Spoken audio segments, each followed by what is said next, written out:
My relationship with my dad actually got incredibly strong because even though he was sick and couldn't really get the words out as well as he used to, it was still easier for me to communicate with him. And in the end, when he was really sick, I actually got really scared and I couldn't handle it almost. As Christians, there is an opportunity for us to find hope, even in a time of great trial. It is, however, hope that gives us the courage to place ourselves on the side of good. In other words, it's the hope of our faith that can give us the strength to walk with people when they're sick. This virtue of hope flows through our love for the people in our lives and is part of our faith life. We can have hope that the people who are suffering from sickness will find comfort or sense of community or even healing. We can bring hope to them by reaching out in love. And we can help their suffering by joining together to raise awareness and to make a difference. Let's go back to our spotlight guest, Caitlin, where she describes how she responded when she heard the news of her father's tragic condition. And how the love and support of the people around her gave her hope during such a difficult time. When I first found out that he was ill, I was very upset. I cried a lot. I wanted to run away from his illness. I used school as kind of an escape. I didn't really bring any of my problems there. My family was all really supportive. My mom supported me a lot. She was always there, and we always did prayers together, and she'd always talk to my brother and me. Every night we started doing this. Once my dad got sick, we'd all join on my mom's bed upstairs, and we'd sit in a circle and we'd say a prayer, and then we'd talk about what had happened that day and how we felt about it, and it helped me come close with them and comfortable about the situation, and it helped me get through it. I also saw a psychologist for a while, and she helped me discuss our problems and stuff. It wasn't difficult to ask others for support. My friends all helped me a lot. I didn't really tell them much, but they knew about the problem, and they were always really nice to me about it and would always help if I needed it. If I was having a hard time with stuff at home, I'd tell my friends about it, and everybody would always give me a lot of hugs, even though they didn't really know what to say, and it made me feel a lot better. We are all called to love those who are seriously ill. In fact, visiting the sick is a corporal work of mercy. Jesus told us that when we visit the sick, we are visiting him. God became human in Jesus Christ and knows what it is to suffer. When we reach out to the sick of the body of Christ, we are connecting with him. Next, Caitlin shares how she was able to help out a friend struggling with a loved one who was seriously ill. And how joining causes and fundraisers has given her a new outlook in helping to battle disease.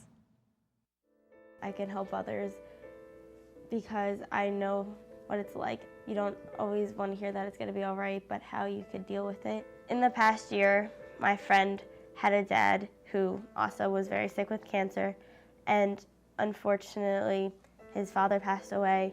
But during the whole time that he was sick, I'd always help him and give him advice. It was really hard because his outcome wasn't as good, but I was able to comfort him. I have joined a cause to help fight the disease. We joined the Light the Night Cancer, Leukemia and Lymphoma Society. We participated in a lot of fundraisers, and we also did a Light the Night walk where we walked to help raise money for the cure. I actually went on the walk with Caitlin, the Light the Night, and being one of her friends, I did help her a lot, and even though I couldn't feel the pain she was feeling, I tried to relate as much as I could.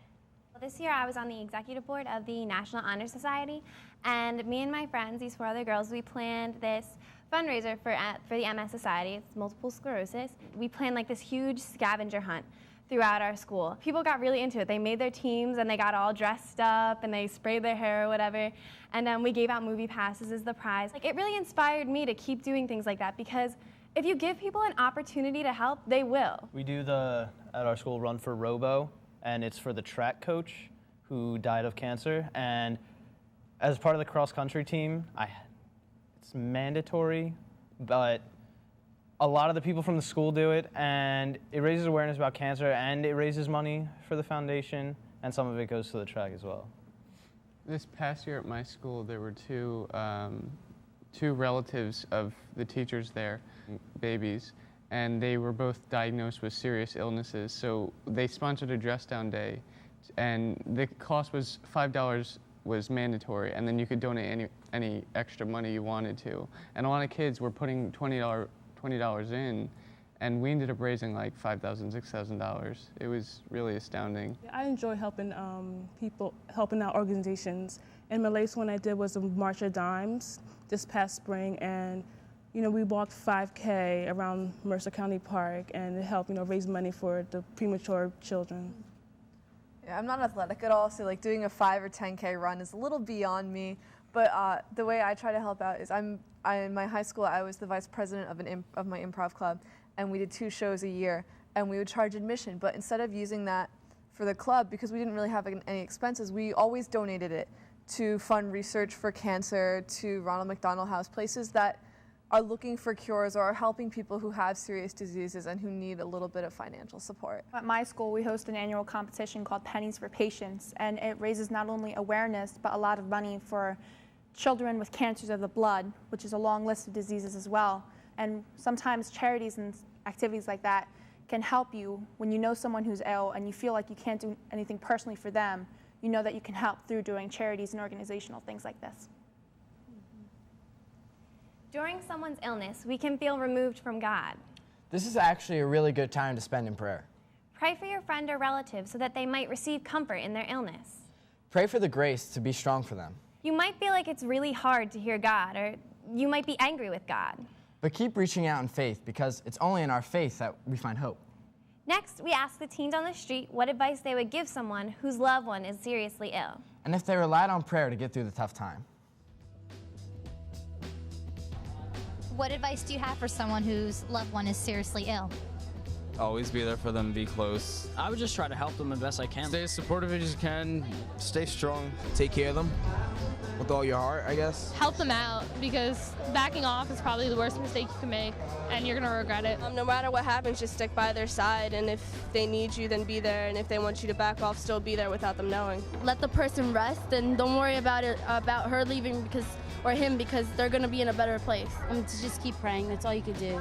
To pray a lot and that rely everything on God. Pray about it, because God will always come through, and He will be there when you need Him the most. Did you rely on prayer to help you through that tough time? Actually, yeah, a little bit. Nah. Not really. Not at all. During that time, I lost a lot of faith. I thought, hey, how could He do this to me? What did I do to deserve this? And if He's out there, maybe He's not watching me, so what's the point of praying? Just doing it every night, got used to it, and just made us all feel better, but still upset at the same time. I prayed every day, hoping she'd be okay. I tried, to pray as much as I could for her. I did pray for her as much as I could. I definitely pray for her every single time that I think about it. I know I said earlier, I avoided my dad's situation when he was sick, and I feel like I was able to remain just a little bit involved through prayer, because I didn't have to face him, I didn't have to see his sickness, but I still was able to, say those prayers and try and help him be stronger in his time of suffering. So how about you guys? When have you used prayer to help a loved one struggling with an illness? Well, for me, my dad's illness came at a time when I wasn't really questioning my faith, but I was kind of moving away from it a little bit. And then my father was diagnosed with cancer, and he's a very religious person. He goes to Mass every day, and he prays all the time. And so through prayer and through going to Mass with him, he and I were able to get closer, and I felt like I was taking an active part in his life, praying for him and being there with him. And it was kind of like the way our bond grew through the whole ordeal. I didn't start off immediately through prayer when our dad was sick, Jess, but because I was really angry. I was almost furious. And then I looked at it differently. And instead of, how could you do this to me? I kind of was almost thanked him, because through our dad's sickness, it made my bond with him a lot stronger. Yeah, when my friend was diagnosed with cancer, it was kind of questionable. I was questioning my faith with God. Why would you want to do this to a 10-year-old girl?